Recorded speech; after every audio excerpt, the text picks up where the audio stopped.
Dasar Amerika di Timur Tengah bawa lebih banyak tragedi.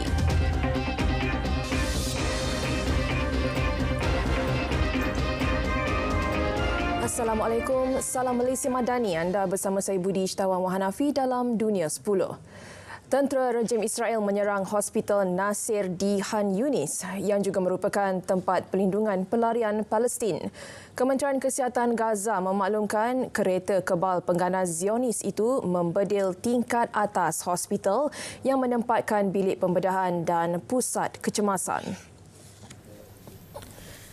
Dalam kejadian itu, berpuluh petugas kesihatan dan pesakit cedera. Tentera rejim Israel pula seperti biasa berpura-pura tidak mengetahui mengenai serangan tersebut. Khan Yunis menjadi pusat pertempuran antara pejuang Palestin dan tentera Israel. Rejim penjajah itu melumpuhkan kompleks perubatan Nasir serta membahayakan nyawa kaki tangan dan orang yang dipindahkan. Kumpulan Houthi melepaskan 3 peluru berpandu ke arah 2 kapal dagang dalam serangan terbaru di Laut Merah. Ia berlaku selepas Houthi berikrar untuk meneruskan serangan walaupun kerap berdepan serangan balas yang dilancar Amerika Syarikat dan Britain. Salah satu peluru berpandu tersebut tersasar manakala 2 yang lain telah ditangkis tentera Laut Amerika Syarikat. Komando Pusat Amerika Syarikat, CENTCOM berkata peluru berpandu itu dilepaskan ke arah kapal kontena yang dimiliki dan dikendalikan oleh MV Mars Detroit. Namun kapal kedua yang menjadi sasaran tidak didedahkan. Tiada kecederaan atau kerosakan dilaporkan. Kumpulan Houthi mengesahkan serangan tersebut. Jurucakap tentera mereka, Yahya Sari, mendakwa beberapa peluru berpandu mengenai sasaran sekaligus memaksa kapal dagang milik Amerika Syarikat itu berpatah balik. 100 kanak-kanak Palestin yang cedera akibat perang di Gaza akan menerima rawatan di hospital Itali. Kementerian Pertahanan Itali memaklumkan operasi membawa kanak-kanak terbabit bersama keluarga mereka akan dimulakan segera. 30 kanak-kanak pertama akan dipindahkan dalam masa beberapa hari lagi menggunakan pesawat tentera udara. 30 lagi kanak-kanak akan tiba hujung bulan ini menaiki kapal tentera Itali yang akan meninggalkan pelabuhan El Arish, Mesir tidak lama lagi. Kanak-kanak berkenaan akan dirawat di beberapa hospital di bandar Itali termasuk Rom, Bologna, Florence dan Genoa. Kementerian itu turut memberitahu pihaknya sedang mengadakan perbincangan dengan negara lain di rantau ini untuk menubuhkan hospital medan tentera. Setakat ini, sekurang-kurangnya 25,700 rakyat Palestin terkorban akibat serangan tentera penjajah Israel. Dasar Amerika Syarikat di Timur Tengah hanya membawa lebih banyak tragedi di rantau itu. Menurut Menteri Luar Rusia, Sergei Lavrov menegaskan sepanjang dekad ini, setiap tindakan yang diambil Amerika Syarikat di Timur Tengah langsung tidak menjadikan situasi lebih baik sehingga ke hari ini. Malah katanya Washington akan mengambil tindakan terbabit, kononnya mereka berdepan dengan ancaman keselamatan. Tambah Lavrov, Amerika Syarikat bakal menjadikan konflik Palestin-Israel sebagai satu lagi tragedi.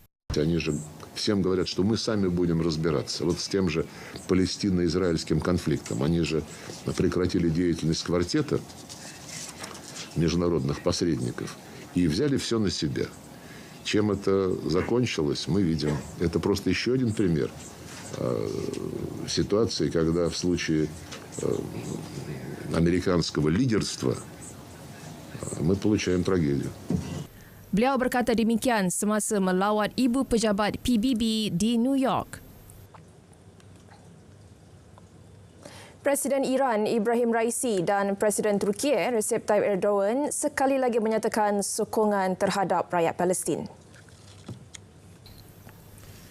Sokongan bersama itu dinyatakan semasa pertemuan kedua-dua pemimpin berkenaan pada Majlis Kerjasama Peringkat Tinggi Turkiye-Iran di Ankara.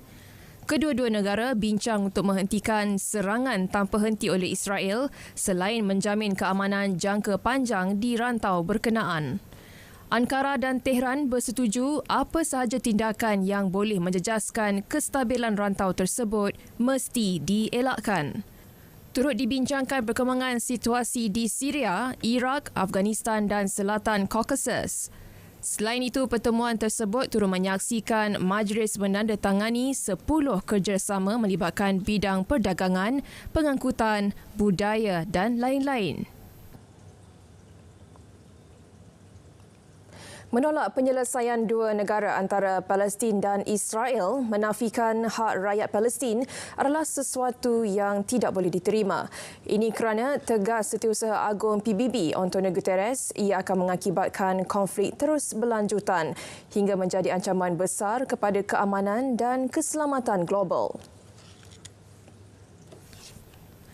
Jelasnya, hak rakyat Palestin untuk membina negara berdaulat sendiri mesti dihormati semua pihak. This would indefinitely prolong a conflict that has become a major threat to global peace and security, exacerbate polarization, and embolden extremists everywhere.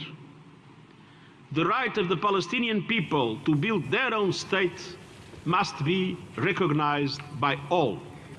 Beliau yang berucap pada sidang pergerakan negara-negara berkecuali NAM di Kampala pada Sabtu memberitahu keseluruhan kerosakan dan angka kematian rakyat di Gaza sejak 7 Oktober tahun lalu adalah sesuatu yang tidak pernah berlaku sepanjang beliau memegang jawatan selaku Setiausaha Agung PBB. Ia turut mengakibatkan 152 kaki tangan PBB terbunuh.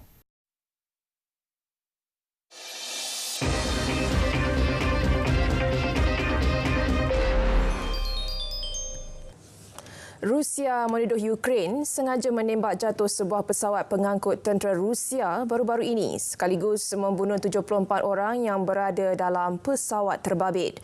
Daripada angka itu, 65 orang merupakan tawanan perang Ukraine sebagai pertukaran di pihak Rusia. Bakinya tentera pengiring Moskow.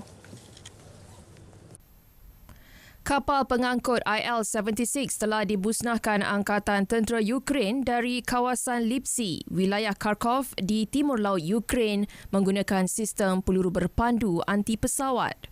Kementerian Pertahanan Rusia memaklumkan perkara itu dan memberitahu radar Rusia mengesan 2 peluru berpandu Ukraine. Rusia turut mendakwa Ukraine sedia maklum terdapat tawanan Ukraine berada dalam pesawat tersebut. Justru Rusia menggesa mesyuarat tergempar Majlis Keselamatan PBB berhubung nahas terbabit. Amerika Selatan menyaksikan peningkatan kes denggi di tengah-tengah musim panas hemisfera selatan, sekaligus mendorong Brazil untuk melancarkan kempen vaksin baharu. Sejak bulan ini, Brazil mula menyembur racun serangga ke jalan-jalan raya di bandar untuk memperlahankan penularan. Selain membuka klinik pada waktu malam di Hospital Paraguay untuk merawat mereka yang dijangkiti.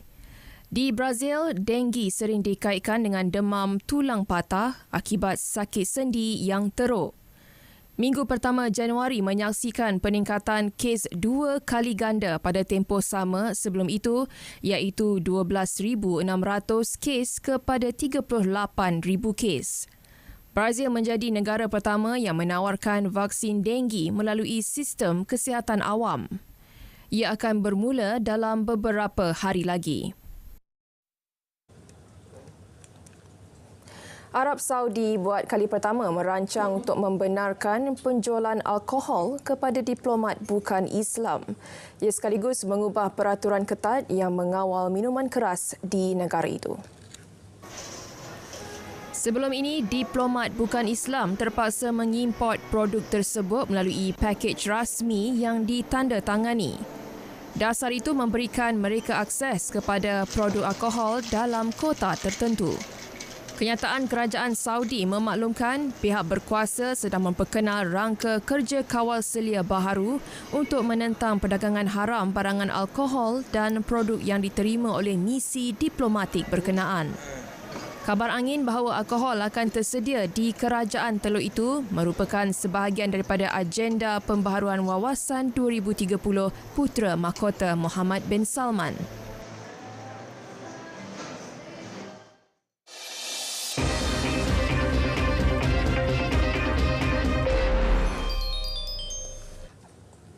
Bola sepak Piala Asia 2023, pengadil dari Malaysia Muhammad Nazmi Nasaruddin bersama dua penolong pengadil Muhammad Zairul Khalil Tan dan Muhammad Arif Syamil Abdul Rasid melakar sejarah selepas membuat penampilan sulung di pentas Piala Asia 2023. Ketiga-tiga mereka diberi kepercayaan mengadili aksi membabitkan juara kumpulan D, Iraq dan Vietnam semalam. Saingan di Stadium Jasim bin Hamad itu menyaksikan Nazmi dilihat membuat beberapa keputusan penting termasuk membatalkan gol awal Vietnam selepas merujuk kepada video bantuan pengadil VAR. Beliau juga tegas melayangkan kad merah kepada Huat Van Kang yang mengasari Mercius Doski pada penghujung babak pertama. Ketika perlawanan memasuki masa kecederaan, Nazmi sekali lagi memberikan sepakan penalti kepada Iraq yang berjaya disudahkan Aiman Hussein sekaligus memberikan kemenangan 3-2 kepada pasukannya.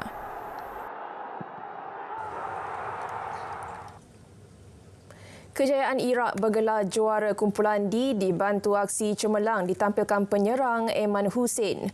Beliau yang masuk sebagai pemain gantian menjaringkan gol kemenangan Iraq menerusi sepakan penalti saat-saat terakhir perlawanan untuk mengecewakan lawan 3-2. Dalam aksi di Stadium Jasim bin Hamad, Vietnam terlebih dahulu mendahului minit ke-17. Ia susulan kesilapan pertahanan Iraq Zaid Tahsin yang menjaringkan gol sendiri. Namun campur tangan VAR membatalkan gol berkenaan. Vietnam akhirnya membuka jaringan menerusi Bui Hang Vien A pada minit ke-40 sebelum pemain pertahanan Rebin Solka menyamakan kedudukan selang 7 minit. Hussein kemudian menjadikan gol kedua Iraq sebelum Vietnam menyamakan kedudukan menerusi pemain simpanan Nguyen Quang Hai pada masa penuh perlawanan. Skuad bimbingan Jesus Casas dihadiahkan sepakan penalti saat akhir permainan yang disempurnakan Hussein selepas dikasari Min Trong. Kemenangan itu sekaligus mengekalkan rekod tanpa kalah Iraq dalam saingan peringkat kumpulan.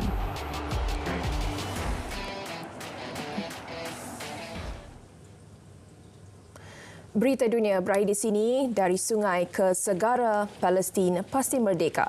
Salam Malaysia Madani, tekad perpaduan penuh harapan. Assalamualaikum dan selamat malam.